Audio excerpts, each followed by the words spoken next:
So what Engro is doing in this space is we've launched the Ugai app. That's an app that allows, for the first time in Pakistan, for the farmer to buy directly from companies like Engro who manufacture these fertilizers. So it provides availability, it provides a consistent product without any counterfeit, and price guarantee. So none of the prices that are moving up and down with respect to demand and supply, guarantees price. But that's not enough. That's not it. We've also got technology that this app is providing. It's got drone services, it's got satellite services. So the challenges that I mentioned earlier on with respect to soil deficiency in terms of yield and the climate, through satellite imagery, you can optimize your product yield. Through drone technology, you've got geofencing that allows the grower to know exactly how much land is really cultivatable. So he's got an optimal mix of fertilizer, of water, of pesticides that they need. And of course, they can use drones to utilize or spread that pesticide to protect, and of course, overall to enhance the yield of their product.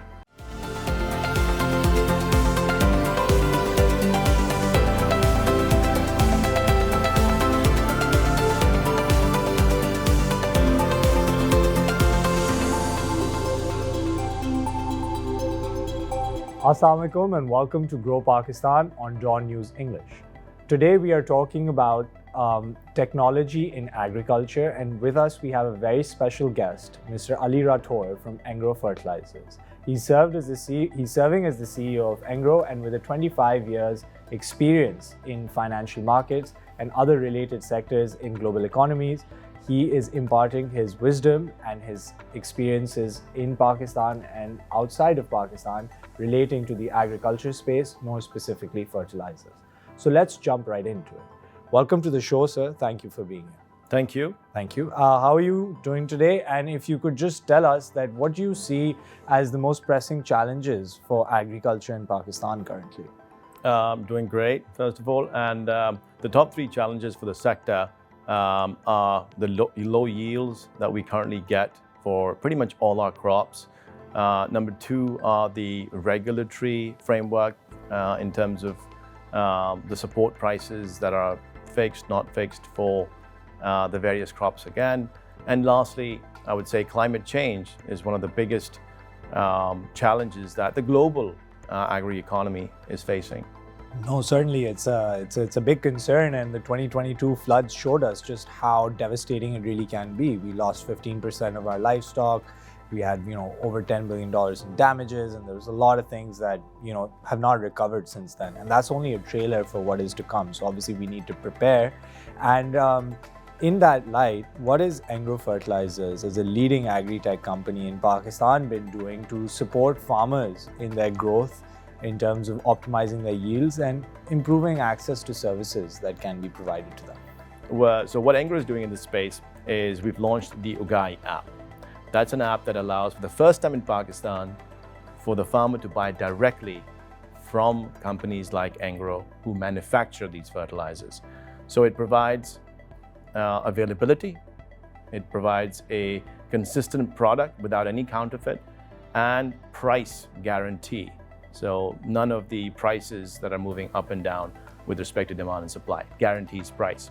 But that's not enough. That's not it. We've also got technology that this app is providing. It's got drone services, it's got satellite services.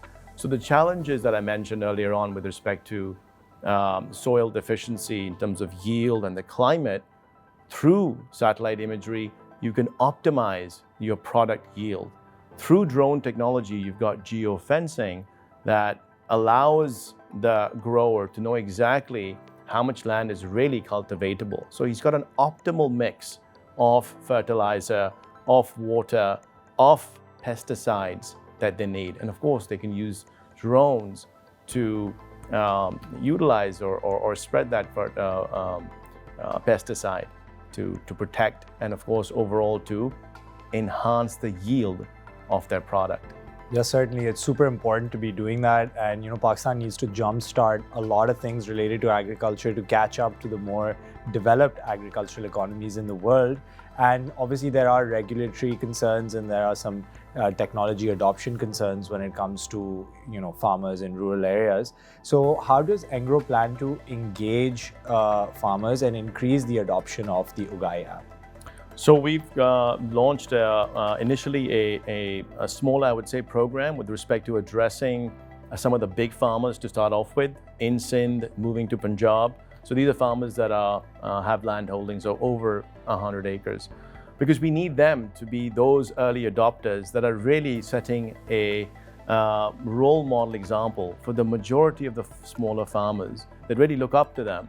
And if that technology is proven to be really adding that benefit with respect to that enhanced yield for their crops, then you're going to have a whole momentum of critical mass that will be spread all over Pakistan. And that technology really is the quintessential tool to take Pakistan from the current infrastructure and take it to the next level with respect to enhancing the yield, which currently is suboptimal.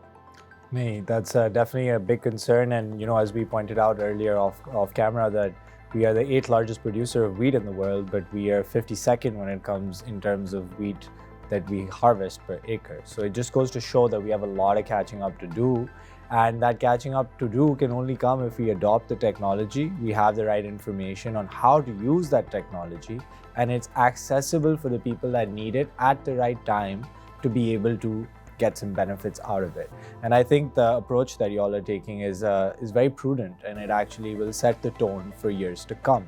Now, last question from my end for you is, if we, keep the country at large in mind and what's been going on in the past couple of years, and this renewed focus of everyone on agriculture, how do you believe that we can really get to that point where we become, say, a surplus exporter of agricultural commodities, and we become an agricultural powerhouse that not only is able to feed our own country but to feed the regional countries, whether that's in Central Asia or our neighbors and close countries in the Middle East? Or how do you think that vision can be enacted? And you're sitting at the helm of one of the largest companies in Pakistan that is responsible for this massive population. And how do you believe that we can get to where we need to go? I think it starts with the government in providing stability and investment in technology through our youth. Get them involved so that they can see the benefit they can bring with their exposure to technology. I think will be essential in really getting Pakistan's yield for our products from, like you mentioned, 52nd to at least in the top quartile of crop yields in the future. No, it's essential because, as you know, the population is rapidly increasing, and 65% of our current population is under the age of 30, and it's expected to double by 2050. So believe it if you will, but we got a lot of food to produce, and we need to do it in the right way to make sure that our population is fed. And not only that, but given our unique geographical location, we're often feeding the landlocked countries in Central Asia, whether that's Afghanistan or Uzbekistan, Tajikistan, Kazakhstan. So we have to take them into account as well, right? And their populations are bound to skyrocket as well. So there's a lot of factors that we have to sort of keep in mind. And I believe that, with the right sort of direction, if it's set by market leaders such as Engro, we can get to where we need to be. But again, there has to be a conjoined attempt by all the stakeholders, whether that's those who set the policy, the private sector that enacts, the plant and, follows through with the operation, the investor who puts into the money that allows for that to happen, and then the youth and the people on the ground who are doing the work to make it a reality. Because I believe that, we have a very hardworking country, but the direction or the mismanagement at the top or the lack of direction is what causes so much commotion. And in this regard, if you have any last concluding thoughts, we can take them in before we wrap the episode out. Yeah, I would say that it's been a great, a pleasant step again in the right direction by the government, because we've got that stability now, and we just need to get the private sector do its thing. Let the capital markets, be it through financing, bringing that optimally into the agri-space, be it using technology and enhancing the yields. There's a lot of value that the private sector brings. So I would say let them get on with enhancing the actual value proposition of food security, because as you mentioned, the population, and overall GDP through our enhanced exports of these crops. And I think that's a win-win situation for everybody. Agreed, yeah. And we hope that we have the conducive environment that we're looking for, because we need to grow Pakistan. And we are only going to grow Pakistan if we work together. And this show is a step in that direction to first inform you what the problems are. And only once you recognize the problems, which is the first step, can you conceptualize the solutions and what needs to be done to make that alternate reality that we crave and dream into one that we see and operate in every day. I'm your host Ghasharib Shoukat, and we would like to thank Mr. Ali Rathore for taking out the time to have this conversation with us, which has been super insightful in helping us understand where we currently stand, the efforts that Engro Corporation, Engro Fertilizers is making to change the agri-tech space in Pakistan, and what all needs to be done to make sure that we get where we hope to be. I'm your host, and I'm going to sign off for the day. Take care and Khuda Hafiz.